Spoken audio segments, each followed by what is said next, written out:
तो दुनिया में जो भी चीज पैदा हुआ है उसका अंत एक दिन होगा, भले ही वो छोटे से बैक्टीरिया हो या फिर बहुत बड़ा स्टार या फिर गैलेक्सी। एक स्टार की जन्म से लेकर मरने तक की सफर अरबों सालों की होती है। एक स्टार मरने के बाद भी उसकी स्टेलर कोर बच जाती है, फिर भी उसकी कोर एक दिन इस ब्रह्मांड में गायब हो जाएगी। हमारे सन अब अपनी युवा अवस्था में है, ये अभी मरने में काफी अरबों सालों की वक्त बाकी है। जब उसकी हाइड्रोजन खत्म हो जाएगी ये एक रेड जायंट स्टार में बदल जाएगी और फिर सुपरनोवा होकर ये एक छोटे ड्वार्फ स्टार में बदल जाएगी। लेकिन इस ब्रह्मांड में काफी तारे मरने के बाद भी व्हाइट ड्वार्फ नहीं होते, बल्कि हमारे सन से ज्यादा मासिव स्टार सुपरनोवा होकर ब्लैक होल या फिर न्यूट्रॉन स्टार में बदल जाते हैं। जब सुपरनोवा होती है तब वो काफी ब्राइट होती है। यहाँ तक काफी सुपरनोवा हमारी धरती से दिखाई देती है। जो सुपरनोवा हमारी धरती से दिखाई देता है वो काफी रेयर होता है। धरती पर बहुत कम ही लोग अपने नेकेड आई से सुपरनोवा को देखे हुए हैं। एस्ट्रोनॉमर ने सुपरनोवा को डिटेक्ट करने के लिए एक वार्निंग सिस्टम लगाए हुए हैं जिसे SNEWS कहते हैं। लेकिन दोस्तों सुपरनोवा से बहुत बड़ा विस्फोट हाइपरनोवा में होती है। एक हाइपरनोवा बहुत ज्यादा वायलेंट इंसिडेंट होती है जिसे हम कोलैप्स स्टार कहते हैं। जब एक स्टार ब्लैक होल में समाहित होने लगता है तब ब्लैक होल अपने चारों ओर एक्रेशन डिस्क बनाती है। तब ब्लैक होल अपने दोनों तरफ एक प्लाज्मा जेट स्पेस में रिलीज करती है जिसकी चमक उस गैलेक्सी की चमक को फीका कर देती है। इस जेट स्ट्रीम द्वारा स्टार की भारी मेटल स्पेस में लाइट की स्पीड से रेडिएट हो जाती है। इस प्लाज्मा जेट को टेक्निकली एस्ट्रोफिजिकल जेट कहा जाता है।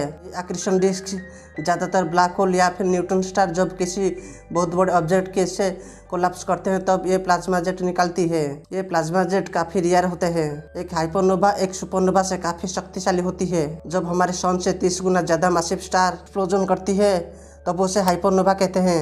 ये हाइपरनोवा काफी रेयर होती है जो अपने आप में गैलेक्सी में काफी डेंजरस होती है। एस्ट्रोनॉमर ने 2020 में एक प्रीमोडियल हाइपरनोवा की खोज की थी जो कि 1.5 बिलियन साल पुरानी थी और ये हमें गैलेक्सी की छोर पर मिला था। सुपरनोवा और हाइपरनोवा की तरह और एक नोवा होती है जिसे हम किलोनोवा कहते हैं। जब दो भारी ग्रेविटेशनल ऑब्जेक्ट जैसे न्यूट्रॉन स्टार या फिर ब्लैक होल जब आपस में टकराते हैं तब भारी विस्फोट होने के साथ गामा रे बर्स्ट होती है जिसे रेडियो एक्टिव बर्स्ट भी कहते हैं, जो कि बहुत समय से एस्ट्रोनॉमर के लिए मिस्टीरियस बनी हुई है। साइंटिस्ट कई दशकों से यह मिस्टीरियस गामा रे बर्स्ट के ऊपर स्टडी कर रहे हैं। साइंटिस्ट के एक स्टडी के अनुसार आज से 35 मिलियन ईयर पहले एक हाइपरनोवा हमारी धरती से कुछ हजार लाइट ईयर दूर स्थित हुआ था, जिसकी सबूत हमें डायनासोर की फॉसिल की स्टडी से पता चलता है। उस समय धरती पर सिनोजोइक एरा चल रहा था। उस समय आज की होमो सपियन की पूर्वज धरती पर इवॉल्व हो रहे थे और धरती की टेम्परेचर कुछ डिग्री ज्यादा थी।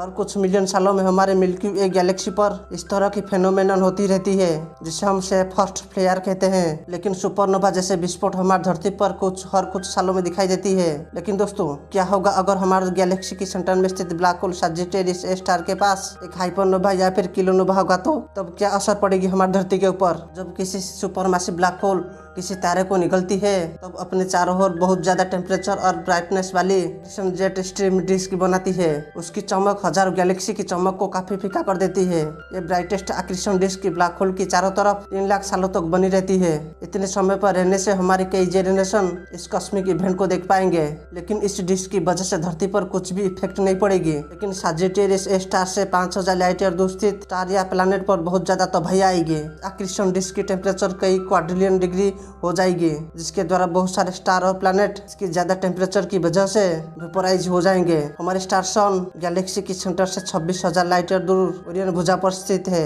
जो कि मिल्की एक गैलेक्सी की हैबिटेबल जोन पर स्थित है। यदि हमारे सोलर सिस्टम गैलेक्सी के सेंटर से कुछ हजार लाइट ईयर दूर स्थित होता तो बहुत ज्यादा सुपरनोवा और हाइपरनोवा हमेशा हमारे सोलर सिस्टम का अफेक्ट करती होगी। हमारी धरती अगर गैलेक्सी के सेंटर से 5 से 10,000 लाइट ईयर दूर स्थित होगी फिर भी धरती पर बहुत ज्यादा खतरा होगी। हमारे सन के पास बहुत ज्यादा स्टार की डेंसिटी होने की वजह से हमें सन की रेडिएशन से भी बहुत ज्यादा रेडिएशन की सामना करने पड़ेगी। तो दोस्तों हमारा सोलर सिस्टम जहाँ पर है वहाँ ठीक ठाक है। यदि फ्यूचर में गैलेक्सी के सेंटर में हाइपरनोवा या फिर किलोनोवा होकर एक्रेशन डिस्क बनती है फिर भी हमारी धरती पर कोई भी इफेक्ट नहीं पड़ेगी। तो दोस्तों वीडियो अच्छा लगा तो लाइक करना, चैनल को सब्सक्राइब कर देना।